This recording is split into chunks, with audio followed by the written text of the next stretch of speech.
بسم الله الرحمن الرحيم. الحمد لله رب العالمين، والصلاة والسلام على رسول الله وعلى آله وصحبه أجمعين وعلى من تبعهم بإحسان إلى يوم الدين.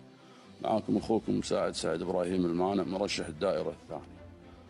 نشكر إخواني تلفزيون الكويت في البداية، ونبي نطرق القضايا. عندنا تقريبا 3 قضايا في هذا الوقت، يعني بالنسبة لزيادة الرواتب. هي يعني إخواني صار لها 10 سنين ما زادت الرواتب فيه. عندنا قضية القروض لازم يتم لها معالجة قضية القروض، جدولتها مهم جدا. وعندنا بعد إخواني مشروع اقتصادي كبير يعني وطني، اللي هو واجهة الدوحة البحرية.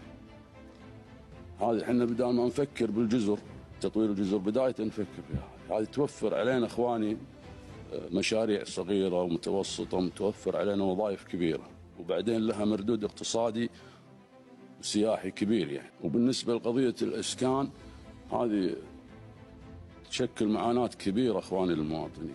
هذه نتمنى أن تنتهي خلال هذه ال4 سنوات القادمة، وتكون يعني اهتمام من الحكومة والمجلس بحل هذه القضية اللي أرقت المواطنين. وطبعا تطوير التعليم، يعني الآن نتكلم حنا عن التعليم، حنا ب 2020 نتكلم عن امتحانات اختبارات وكذا. الدنيا تطورت يعني كلها على الأونلاين، فممكن يعني حنا نشوف حلول جديدة.